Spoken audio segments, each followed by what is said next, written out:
नमस्कार, बेनुका वनेम बेनुका स्पेशल च्यानलमा चाहिँ हजुरहरूलाई स्वागत छ।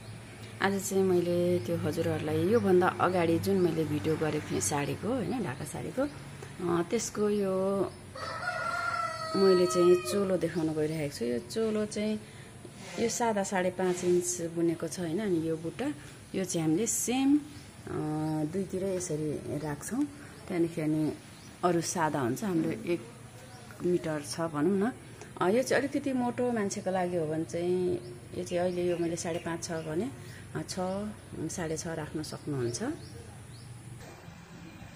अनि यता भनेको हाम्रो चाहिँ यो साडीको चाहिँ आँचलको भाग हो। यो चाहिँ 8 इन्ची छ हैन, सादा।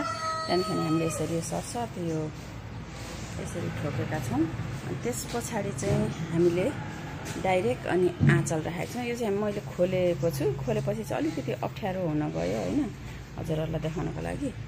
यो हेर्नु, यहाँनिर 2 इन्ची देखि चाहिँ हामीले कम्मर पनि र हामीले चाहिँ आँचलको भाग र तल मुनि फेरिको भाग दुईटै यसरी राखेका छौं।